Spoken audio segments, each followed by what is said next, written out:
যাও কোথাও সুপারিশ করে, একটি বারের জন্য বলেননি। তিনি আমাদেরকে বোঝাতেন যে ইমান আনলে পরেই, আর ইমান এনেছি বললেই আল্লাহ তাআলা কাউকে ছেড়ে দেবেন না। ইমানের এনেছি এ কথা বলার সাথে সাথেই আল্লাহ ইমানের পরীক্ষা নেবেন।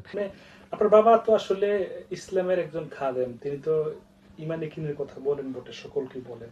আপনারা তো সন্তান, আপনাদের কাছে তার আহ্বান, তার শাসন, তার শিক্ষাটা কি ছিল? আপনার এই কথাটির উত্তরটা এভাবে দিব যে আসলে আমার সম্মানিত পিতা আল্লামা সাঈদী রাহিমাহুল্লাহ, তিনি তার সময়টাকে কিভাবে ব্যয় করতেন তার ছোট্ট দুটি উদাহরণ দেব। কোরবানির সময় যখন আসতো, আমরা কোরবানি পশু জবাই করার পরে আব্বা সব সময় কোরবানি পশু জবাই করার পাশে থাকতেন। আব্বা নিজ হাতে জবাই করতেন, এরপরে যখন যারা গোশত কাটাকাটি করতো তাদের পাশে আব্বা বসতেন, আব্বা দেখতেন। তিনি শুধু বসে থেকে তার সময়টাকে নষ্ট করতেন না, বরং তিনি বসে থেকে যারা কোরবানি গোশত কাটাকাটি করতো তাদেরকে উৎসাহ দেওয়ার পাশাপাশি তিনি তাদেরকে কোরবানি কেন ফরজ হলো, কোরবানির উদ্দেশ্যটা কি, একজন মুসলমান হিসেবে আমাদের দায়িত্বটা কি, ইত্যাদি বিষয়গুলি যারা কোরবানির গোশত কাটাকাটি করতো সেই কসাই শ্রেণীর মানুষদেরকেও তিনি বলে শোনাতেন। কথাটা এই জন্য বললাম যে তিনি বসে থাকতে পারতেন, তিনি রুমে এসে ঘুমাতে পারতেন, কিন্তু তিনি তার এই সময়টুকুনও নষ্ট করেননি, অপচয় করেননি। তিনি এই সময়টুকু তার দাওয়াতি কাজে ব্যয় করেছেন। আরেকটি উদাহরণ দিচ্ছি। 2013 সালের সম্ভবত জুন বা জুলাই মাসে ঢাকা কেন্দ্রীয় কারাগার থেকে আব্বাকে কাশিমপুর কেন্দ্রীয় কারাগারে ট্রান্সফার করা হয়। তো আমি ঢাকা কেন্দ্রীয় কারাগার থেকে আব্বাকে ফলো করে পুলিশকে জানিয়েই আব্বার গাড়ির পেছনে ফলো করে কাশিমপুর কারাগার পর্যন্ত যাই। তো কাশিমপুর কারাগারে পৌঁছানোর পর আব্বাকে যখন প্রিজন ভ্যান থেকে নামানো হয়, আমি আব্বার সঙ্গে সেখানে কুশল বিনিময় করি, মুসাফা করি। এরপরে আব্বাকে তারা কারাগারের ভেতর প্রবেশ করে। আপনারা জানেন যে কারাগারের ঢোকার মুখে বড় একটি গেট থাকে, ওই গেটের বাইরে বড় বড় কিছু ছিদ্রের মতো থাকে যেখান থেকে ভেতরের অংশটুকু দেখা যায়। তো আব্বাকে যখন ভেতরে প্রবেশ করায়, তো আমি জানি প্রসিডিউরগুলি, যে এখানে কি কি প্রসিডিউর অবলম্বন করে আব্বাকে কারা অভ্যন্তরে নিয়ে যাবে। তো আব্বা ওখানে বসা, আমি ওই ছিদ্র থেকে আমি সব দাঁড়িয়ে দাঁড়িয়ে দেখছি। আপনারা শুনলে অবাক হবেন, ওই কারা কর্তৃপক্ষ বা কারারক্ষী যারা ছিল তারা আব্বার ডিটেলসটা লিখে নিচ্ছিল, ট্রান্সফারের হিসাবগুলি তারা ফাইলবন্দি করছিল। হয়তো 10-15 মিনিটের মধ্যে তাকে আব্বাকে কারাগারের ভেতরে যে রুম আব্বার জন্য নির্ধারিত হল সেখানে নিয়ে যাবে। এই যে 10-15টি মিনিট, এই 10-15টি মিনিট আব্বা সূরা আসর তেলাওয়াত করলেন। সূরা আসর তেলাওয়াত করে কারারক্ষী এবং কারা কর্তৃপক্ষ যারা ছিলেন তাদেরকে সূরা আসর তেলাওয়াত করে তাদেরকে সূরা আসরের তাফসীর শুনিয়েছিলেন 10 মিনিট। আমি বাইরে দাঁড়িয়ে মন্ত্রমুগ্ধের মতো শুধু শুনছিলাম আর ভাবছিলাম যে আহা, এই মানুষটি যদি কারাগারে না থাকতো, সরকার বা খুনি হাসিনা তাকে পরিকল্পিতভাবে রাজনৈতিক প্রতিহিংসায় তাকে যদি কারাগারে বন্দী না রাখতো, তাহলে যে 13টি বছর আল্লামা সাঈদীকে কারাগারে আটকে রেখেছিল, এই 13 বছরে অন্তত 13 জন মানুষ নামাজি হতো, অন্তত 13 জন বিধর্মী ইসলাম ধর্ম গ্রহণ করত, অন্তত 13 জন মানুষ হকের পথে ফিরে আসতো, অন্তত 13 জন মানুষ দ্বীনের পথে আসতো, দ্বীনি আন্দোলনে আসতো। তো সরকার পরিকল্পিতভাবে যেহেতু কাজটি করেছে, তারা জানে আল্লামা সাঈদী মুক্ত জীবনে থাকলে এগুলি ঘটতো, এই জন্যই তাকে পরিকল্পিতভাবে তাকে রাজনৈতিক প্রতিহিংসা তাকে আটক করেছিল।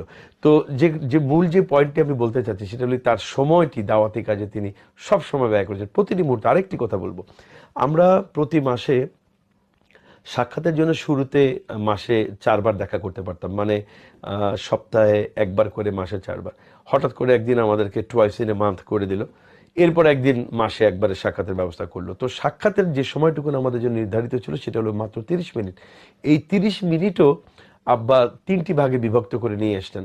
প্রথম ভাগে তিনি মায়ের সঙ্গে একান্তে কথা বলতেন, দ্বিতীয় ভাগে আমরা যে ভাই যেতাম বা তার নাতি নাতিনারা যেতেন, তাদের কুশল বিনিময়, পারিবারিক নানা বিষয় জানতে চাইতেন, ব্যবসায়িক বিষয়গুলি, যে ব্যবসা করে অথবা চাকরি করে ইত্যাদি অবস্থাগুলি জানতে চাইতেন।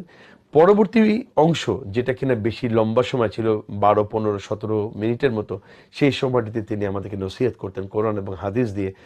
তিনি আমাদেরকে বোঝাতেন যে ইমান আনলে পরেই, আর ইমান এনেছি বললেই আল্লাহ তাআলা কাউকে ছেড়ে দেবেন না। ইমানের এনেছি এ কথা বলার সাথে সাথেই আল্লাহ ইমানের পরীক্ষা নেবেন। এবং তিনি আমাদেরকে এটা বোঝাতেন আজকের কারা জীবন যেটা তার, এটি ইমানেরই একটি পরীক্ষা। এবং তিনি আমাদেরকে এটা বলতেন, তোমরা আমার জন্য দোয়া করো যে আল্লাহ তাআলা আমাকে ইমানের পরীক্ষায় অবতীর্ণ হওয়ার সুযোগ দিয়েছেন এবং আমার ইমানের পরীক্ষা আল্লাহ করছেন। তো আমি এটার জন্য মোটেও পেরেশান নেই, বরং তোমরা আমার জন্য দোয়া করো আল্লাহ রাব্বুল আলামিন যেন আমাকে ইমানের এই পরীক্ষায় উত্তীর্ণ করেন।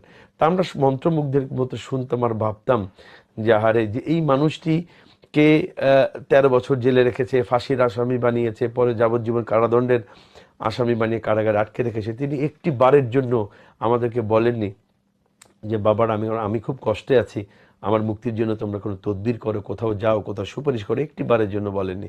বরং আমরা যতবার পেরেশান হতাম, আমরা যতবার অস্থির হতাম, ততবার তিনি আমাদেরকে হতাশ না হওয়ার জন্য কোরআনের আয়াত শুনিয়ে আমাদেরকে বলতেন যে হতাশ হয়েও না, ইনশাআল্লাহ বিজয় আমাদেরই হবে যদি আমরা মোমেন হই। তো আমাদেরকে বলতেন তোমরা মোমেন হওয়ার চেষ্টা করো আর আমার জন্য দোয়া করো।